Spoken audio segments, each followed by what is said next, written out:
Three, two, one.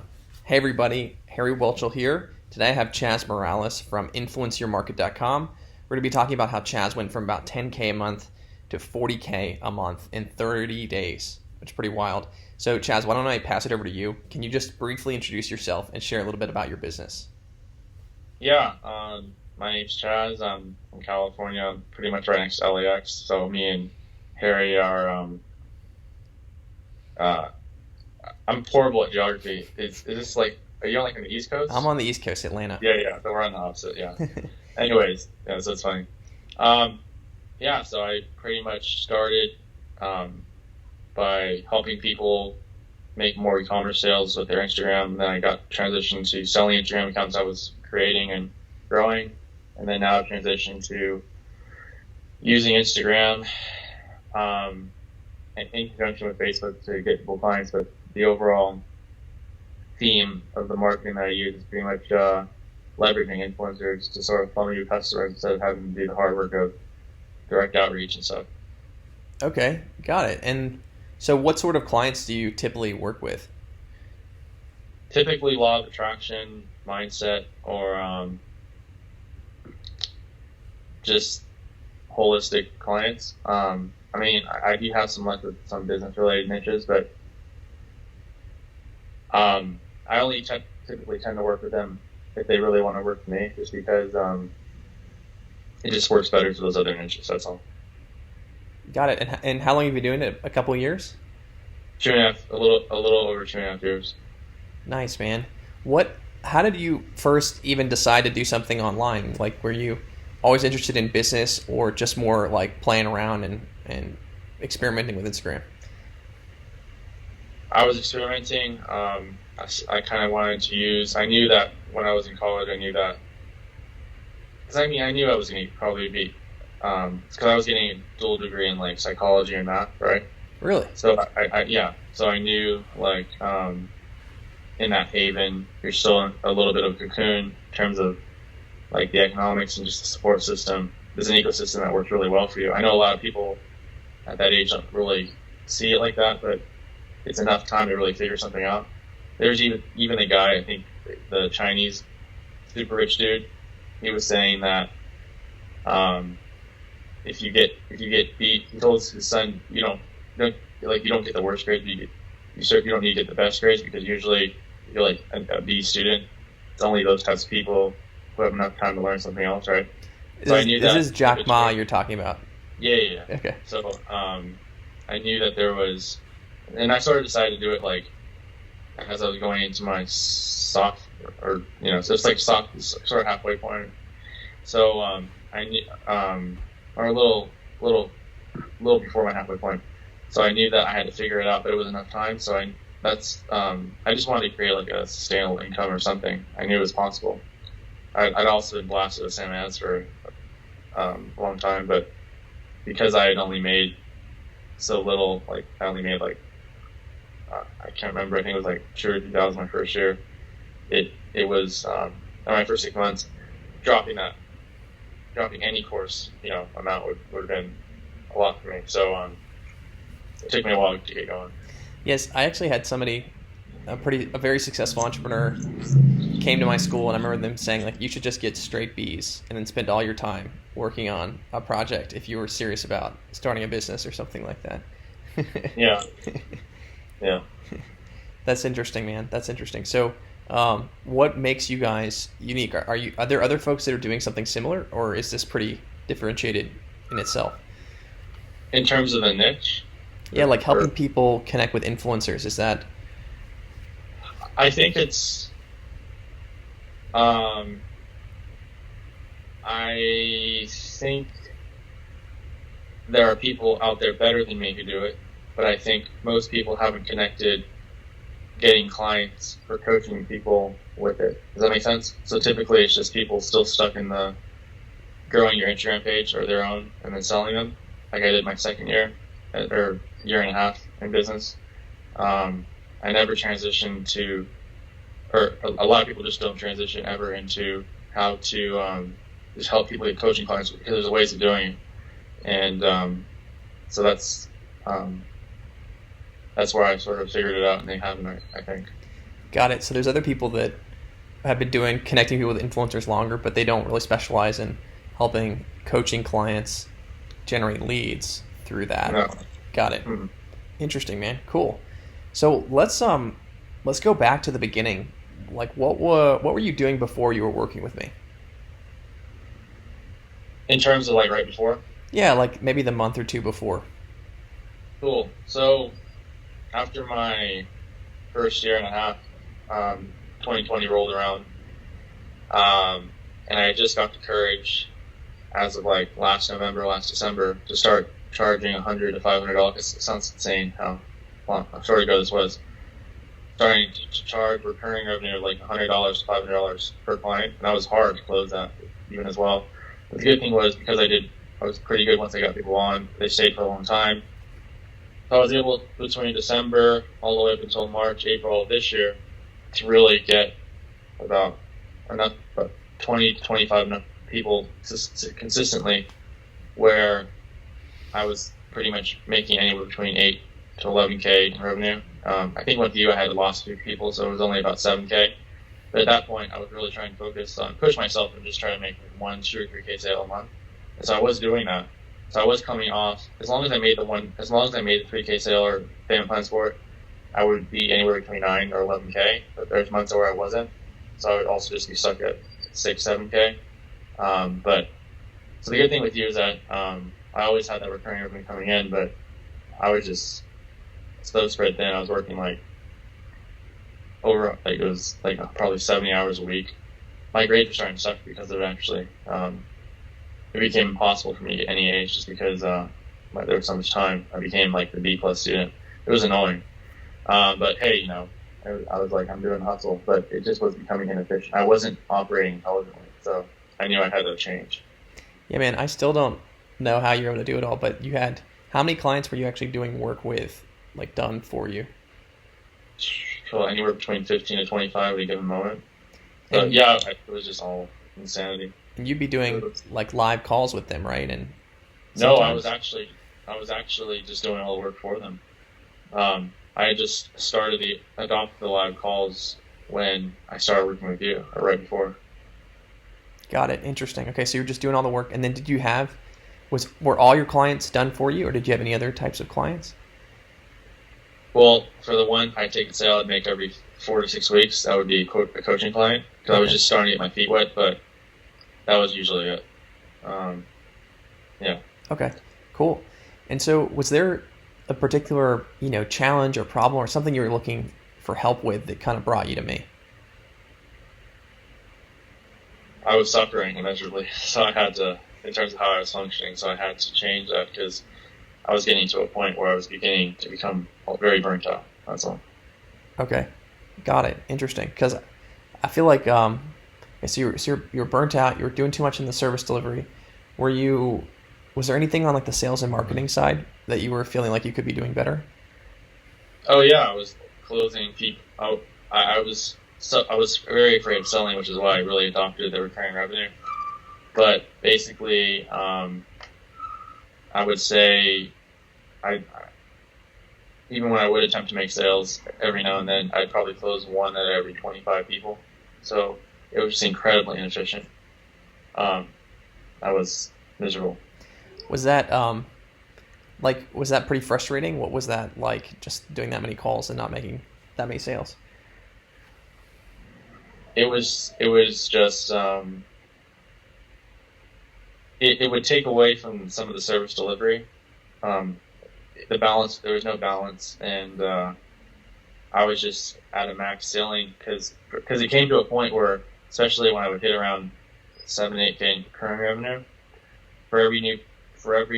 we got to a point actually where it's like for every new client I would take on, I'd lose a client. So I was actually always breaking even. But if I stopped selling, I'd actually start going backwards.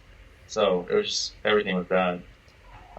That's all. Interesting. Okay. And so did you feel like, yes, like I know I can figure this out, I just need to put in the work and practice? Or was part of you like, I don't even know if I can get better at sales or figure this out? Well, I had gotten to a point just this year where, since I was starting to make consistent anywhere between 7 to 11K a month still, even though I was hustling. I was able to source some cash, and so I'm like, I have no problem investing, and I know the time it saves. I mean, that's what it's for. It's the time it saves you is way more valuable than obviously the price of enrollment. Yeah, so that's great. Set that aside for a second. But did you know that like, okay, I've got this sales problem. I need to get better at closing, and I know I can do it with the right resources or with the right guidance, the right help? Or was there any part of you that was like, I don't know if this is the solution, or like, am I doing this right? Or I don't know if I can do sales, if that makes sense. I never really questioned it, because my favorite, I always related it back. There's actually there's a topic in calculus too. It's like my favorite. There's series, I believe. Yeah, series. And so basically, and anyone can understand series. But the reason why I like it is because there's some series where it's like when or like you have the number 1 plus, no wait, yeah, so you have a series, sure, but when you're counting, it's like 1, it's either a series or a sequence, I forgot. It's like 1, 1/2, 1/4, so, and you're always halving, right, to 0, so you're always getting closer, but you never actually get there. So that's like what I felt like. I'm using that because I'm serious. So then there's other ones where it's like, I've always been very interested in rates of change, so like derivatives are my favorite.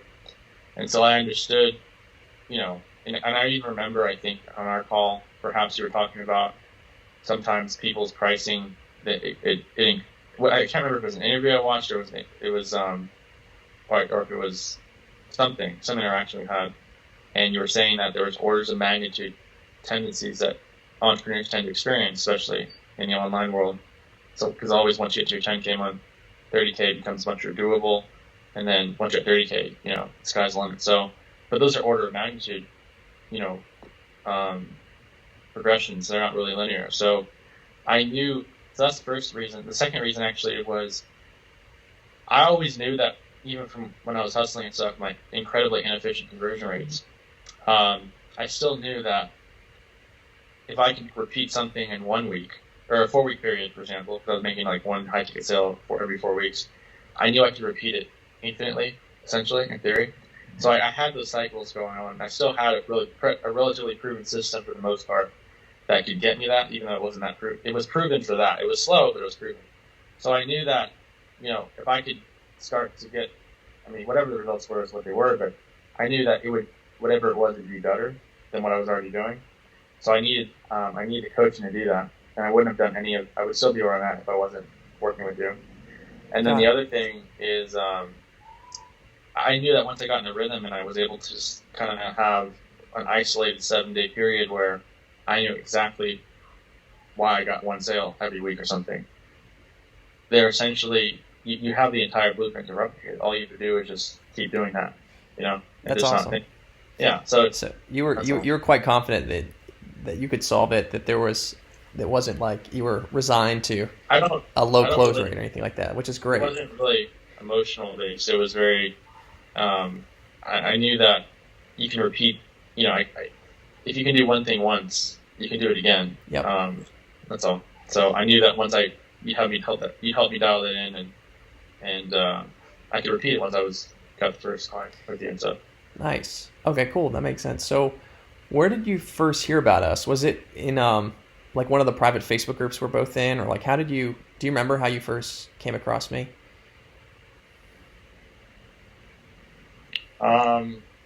I think, well, I first started, it's funny.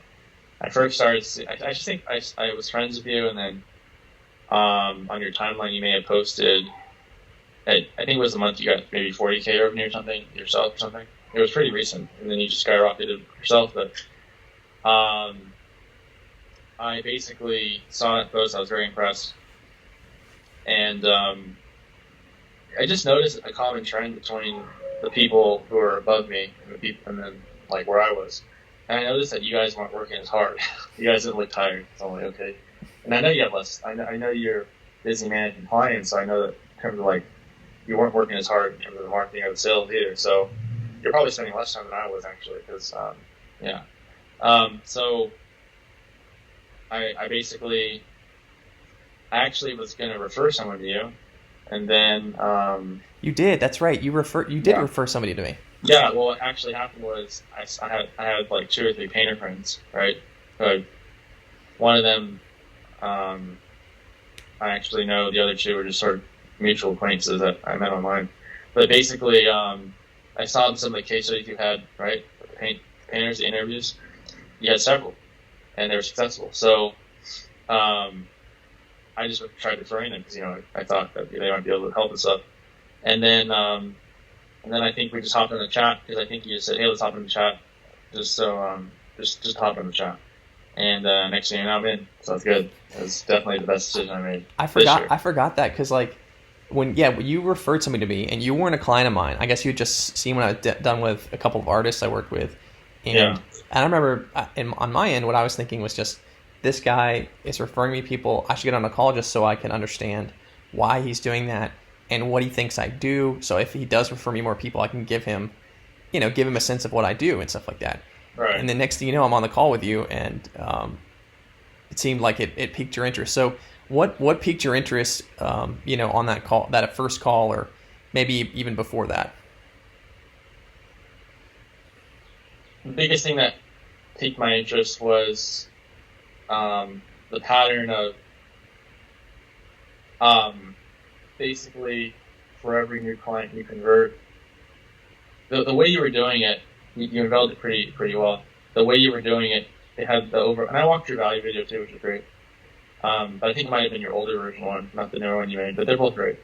It was basically like the theme was pretty much really leveraging Facebook solely, but just focus, like the general theme was for every new client you enrolled, it's like somehow like the experience, the overall user experience got better. It became, theoretically at least, slightly more and more easier to enroll people in the future, just because of some tweaks that you were able to help people structure the business with. And so I was very fond of that because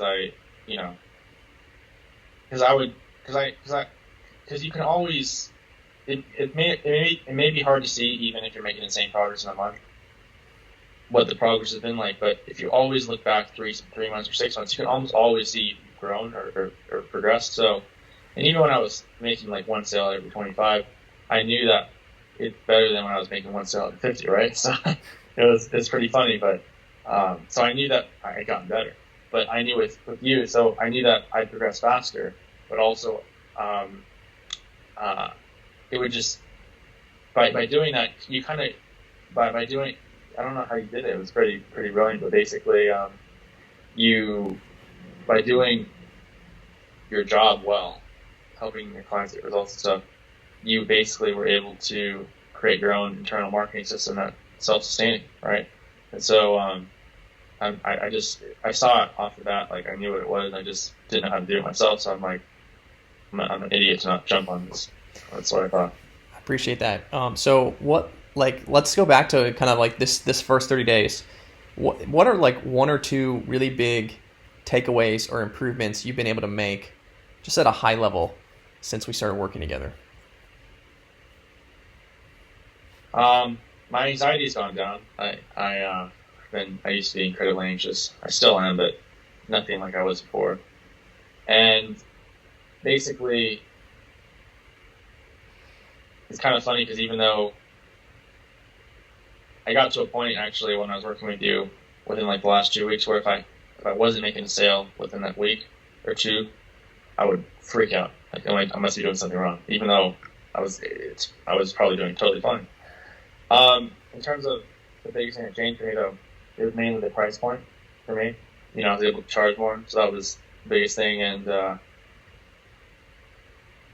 I just think the confidence I had with that price and the ability to close people successfully. I literally closed, I think within my first 3 or 4 calls, like 2 or 3 people. So it was like, hey, I have a new price point, like double or triple what I was currently. So it's like crazy. So did you double or did you triple your pricing? Just ballpark. I would say it's about 2.5 bigger. Okay. Yeah. And it was a one-off sale. This for like that was for about 3 months, but it's just the ability to justify the price and just feel confident charging stuff that I can't explain.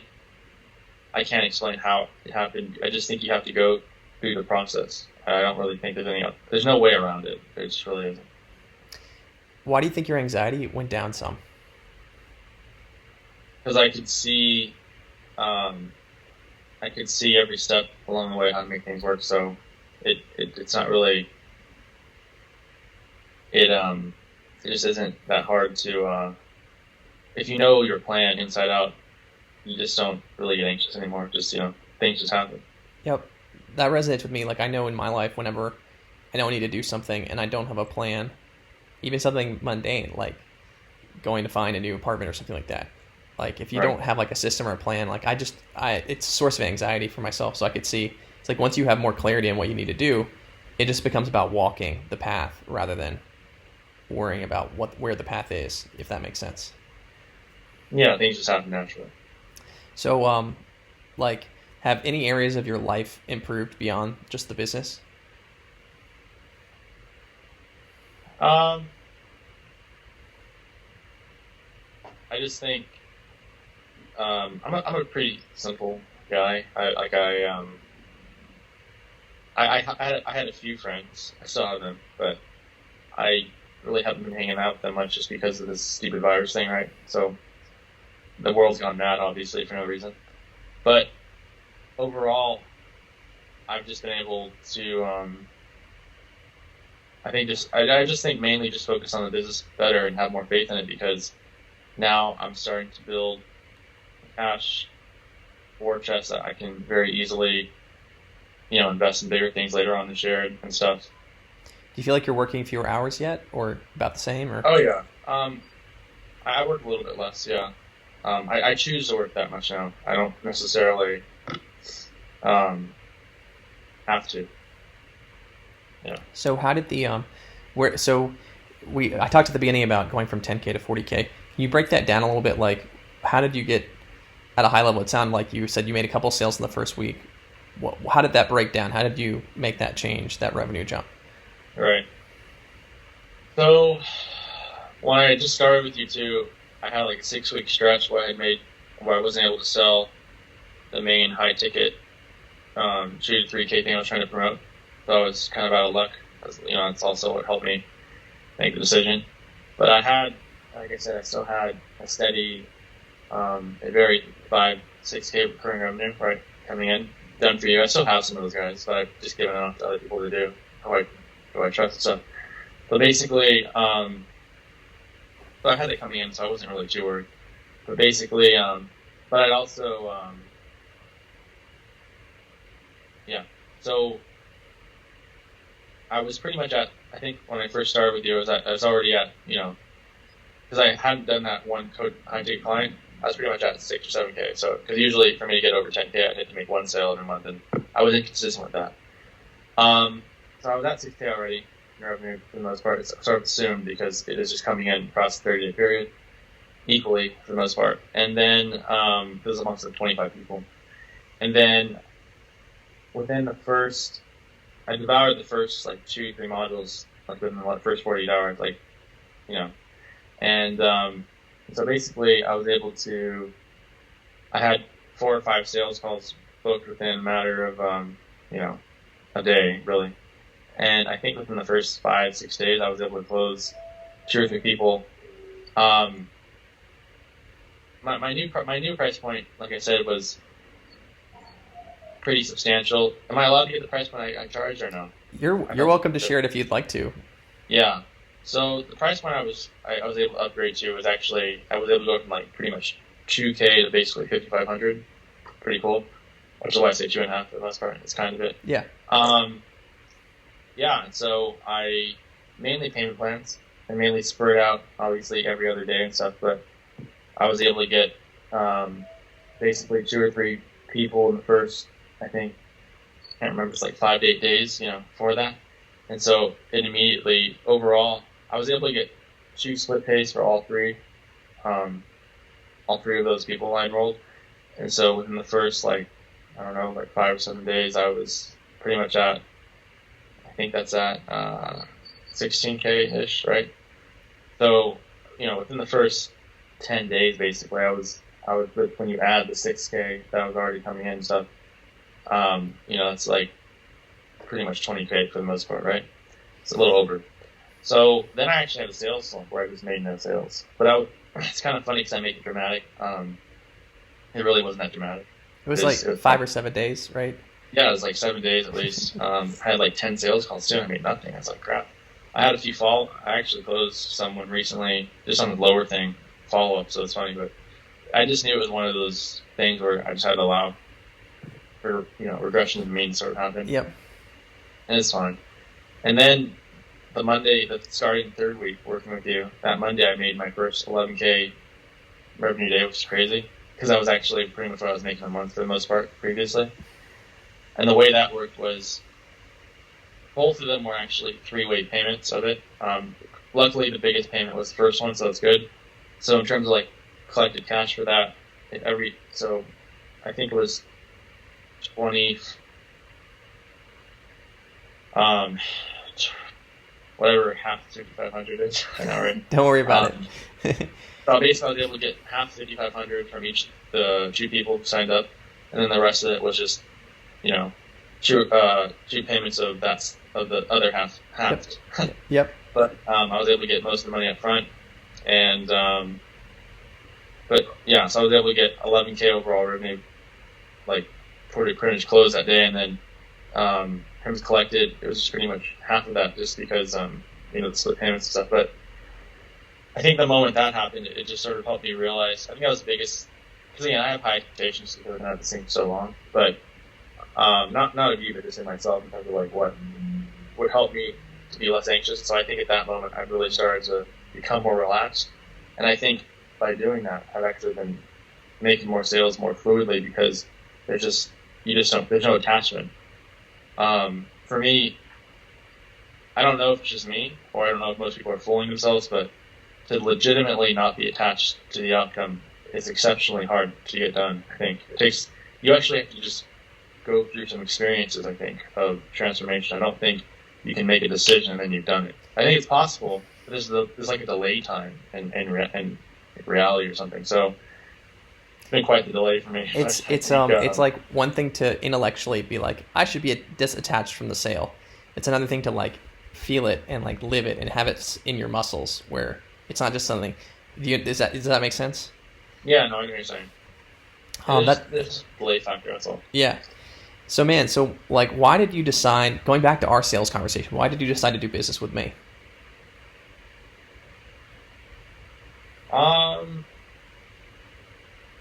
You just besides the amazing consultation you give everyone, which is amazing, customized and everything, I would say it was just the proof that you had behind you as well. You had a few people recommending you. Obviously, I had the painters. I was trying to refer people to you, even though I hadn't worked with you quite yet. So that's a good sign, subconsciously. I don't really require too much proof, but I just think with the coaching space and how out of control it's gotten, I'm always going to default to trusting people who have case studies and testimonials and stuff over people who don't. That's it. I'm not saying you have to have that in order for me to work for you or hire you. I'm just saying that it's just something that is I'm always going to favor them over the person who doesn't have it because, everyone. I read somewhere recently where it said everyone and their brother you build your business. So it's like using their own unique method. So there's nothing wrong with that, but we want to make sure we stay to the top few percent. At least for me, I want to make sure that I'm not wasting money. That's all. And there's no by any means. There's ROI and what? Let's see. It's crazy. It's high.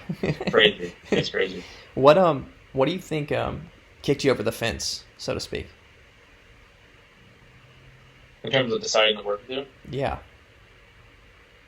There was some hesitation. It was just because I'm paying because I was making the 6K and stuff. Rent's pretty high. What else? It's kind of the natural like resistance to spending any money, basically. Just was it that kind of? Yeah. I would say was a little bit. Yeah, I just think. Well, I invested. And believe it or not, I invested another. I actually have spent now, as of now, I've spent, I think, somewhere close to like pretty much when you consider all the payment plans I've been on this year. I actually have spent probably close to like 30 to 40K in like coaching before you. So it's not like I didn't trust you. It's just like, oh my god, I just hope this is the one. Like insanity results. That's all. So I was just. You had tried other things and hadn't gotten quite the results you were looking for, or weren't where you wanted to be. It's not like I wasn't expecting amazing results.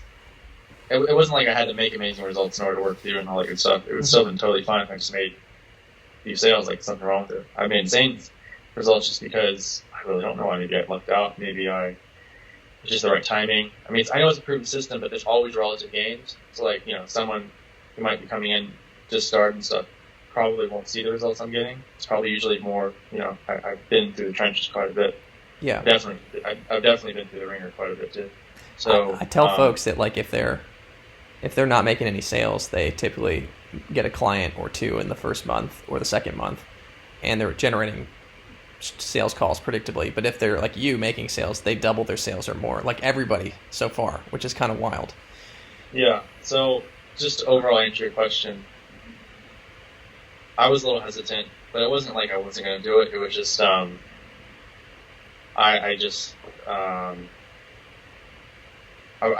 very much in my head a lot of the time, which is bad. So I just it's just like that moment when you're silent on a sales call with people, where the more silent you are sometimes, like for every statement that follows, it becomes slightly more rational, where they're trying to they're actually talking to themselves out loud.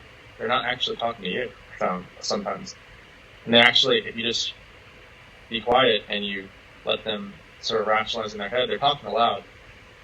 A lot of the time, they'll say, "Oh, I think I can make it work." So I was kind of like that, really, and no one's really immune to it at any level. It's kind of funny. Yeah. So that's what happened. But yeah, no, I'm definitely happy I started with you. So would you recommend others work with me still? Oh yeah, of course. It would be a no-brainer. Yeah, no-brainer. Who do you think we're a good fit for? Well, definitely painters. Beyond them, I think I don't know if that was like a fluke or what, because I've never heard of painter consultants, or that's just insanity. It must have been an amazing, it's accidental byproduct or something. It's not something I'm actively looking to grow, to be honest, right now. But I'll just briefly say it's about making just looking at any purchase as something that's a consultation. So I just helped him a lot with his sales process and making it extremely consultative, and his pricing and confidence and all that stuff. And not every artist can do that. That's why it's like, it's not saying I'm looking to grow or actively, because it's but anyway, it's great, and it's using the same principles everybody else, all the business coaches I work with, use. So I think mainly the people that you would help besides them would be people who actually are in business for the right reasons, I'd say. I don't really think if you're just trying to just make sales just to make sales, and you don't really have a good why or a good vision. I don't think you're quite ready yet. That's what it is. I think this is more of I think I would consider this like an intermediate or advanced organic course, or organic program for the most part. I know you help people later on with ads, am I right? Yeah. But that's all custom, I guess, or something. So, but for the main thing, it's all pretty intermediate and advanced, and just the level of depth and the work you have to do and stuff. It isn't a lot of work, but it's at a level where unless you care about the people you're helping, unless you have a solid offer, unless you've probably made a few sales, or unless you just have an idea what the heck you want to do with your life, unless those things aren't established, I just don't think you're quite ready yet. But there's a lot of people who obviously who have that established, so they would, if they're watching this, I don't really see any reason why they shouldn't jump on this, because the only thing that they're sort of waiting on is time, like they're wasting his time by not investing. That resonates with me. Like the thing about it's like the whole a big core part of this process is like making sure your clients are happy and successful. So if you're not in a space or a mindset yet where you can focus on that as well as making sales, as well as generating leads, then it's going to be hard to fully benefit from all the stuff that I can help you with, if that makes sense. Yeah. No, I agree. Totally, man. I love it. That's good. That's really good. Okay, so if someone's on the fence, maybe listening in, why should they take action right now? Well, people think they're special, but they're really not. So typically, like you'll just default to. I'm not saying it's guaranteed, but if you work hard, you work hard, and there's a community, which is great, and you can reach out to people, or you can even post in the Facebook group, and they help you troubleshoot things in a way that is very. I would consider this valuable as one-on-one coaching because it's not like you've been around for 10 years, right? So like the amount, it is set up like for the most part, kind of like a, how would you describe it? Oh, well, I mean, it's just a structure. It's a combination of things. It's training content, live coaching calls, private group, but there's only like right now, as of this video, like 30 people in the group. Right. So it feels very intimate, like, very small. It feels like one-on-one coaching for the most part. I mean, that's what I've gotten out of it. So, yep. So for anyone on the fence, why should they buy? Besides the fact that it's probably worth way more than it's worth way more than any enrollment fee you would charge right now. But also, I would just say you're just going to default to the odds. So if you we obviously have already previously discussed, if you're just starting out, you haven't made some sales, you just whatever, you're probably going to get a solid pipeline consistently. You're probably going to make your first 1 or 2 sales in the first 30, 60 days. It's probable. You're going to do it pretty easily too. And then, and if you're already sort of more where I'm at, even if you're working less or you're working harder,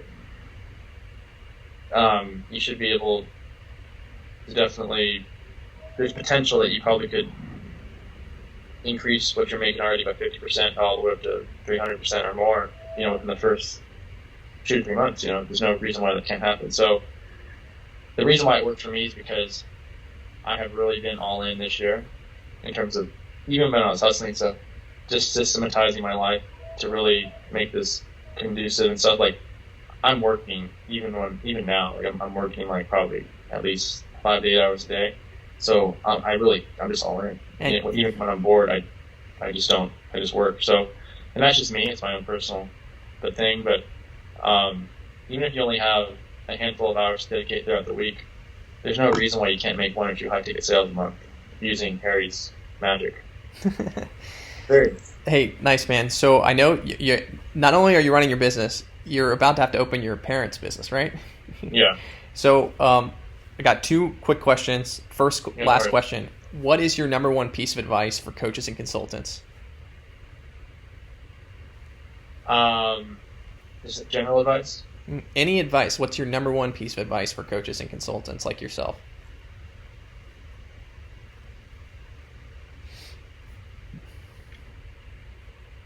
The number 1 piece of advice is that, and this is what I tell people that I work with, and I think I sort of knew it before I worked with you, but you helped me sort of solidify this belief. And so what that was is true. If you expect you have all these sales tactics, you have all these sales scripts, you have the sales gurus and stuff and all that good stuff, but fundamentally, really the only way for you to ever really charge the price you want to charge, let's say you're charging 1K right now and you want to charge 6K or something, the only way you'll ever be able to fathom it, conceptualize it, justify it in a way that makes sense, you'll never be able to do it. Or if you do, it'll be a fluke, and then you'll just suffer a long time and then do it again by fluke. It's not sustainable. You'll never be able to charge 7K until you've gone through that buying experience yourself, right? It doesn't matter any price. So until you've really gone through that, and it has to be in the same arena you're operating too. So like college doesn't really count. So especially in coaching and stuff and personal development and all that good stuff, or service providers in business. Until you've invested at that particular price point, you cannot expect others to invest in you at that price point. I can't fully explain why that happens or what it is, but it's probably the strongest piece of advice that I could give you. If you want to actually, if you're doing okay right now, but you're not where you want to be, you're a little tight in cash, but you're not really suffering either, but you want to charge more, and you know that's the biggest thing that's going to help you. That's the biggest. I mean, besides the sales, besides all of his organic magic and all of his sales process and all that good stuff, the biggest thing for me was just investing in myself at a higher level, right? And so that's enabled me to expect that and ask others to do the same. And ever since I've done that, then it's been a breeze. It's crazy. I'm serious. I'm not kidding. You know. I believe you. So that's what it is. You got to invest at the level that you expect. You have to become the customer you want for yourself. Yep. And you'll never be able to attract them until you become it first. But it's hard to become it because usually there's no quick gains from it. There's no short-term gratification. There's really nothing gained. It sometimes takes 2 or 3 months to see the dividends paid, or even more. But it's totally worth it because, you'll probably still be stuck where you are 3 to 6 months from now, unfortunately, or you may have maybe gained 5-10% revenue just because of getting better at what you do. But that sounds like a miserable existence to me. I know that's actually what I did for the first 2.5 years. So without even knowing it. So, you have to become the customer you want to attract first, and then you'll attract them, and then you'll be fine. So that's probably the biggest thing I've learned from Harry to help me solidify. But I was always sort of suspicious I was a little bit in denial about it because I know, investing in anything is always a big jump. But yeah, that principle is very, it's undeniable. There's no way around it. So you either go through it or you're not cut out for this. Ignore it at your peril. Yeah, that's what it is. Awesome, man. Well, Chaz, thank you so much for your time, man. 6 a.m. in your area of the woods, 10 my time, or a little bit nicer. So last question for you. Appreciate everything. If people want to learn more about you, where can they find more about you online? Just go to my profile and then, basically I have content daily, but also I have, if you go to my website, you can learn more about me there. Got it. So Facebook profile, Chaz Morales, or website, influencermarket.com. Yeah, that's fine, yeah. Cool, man. All right. Well, thanks so much. Appreciate it. No worries, Joe. All right. Talk to you later. Yeah. Bye.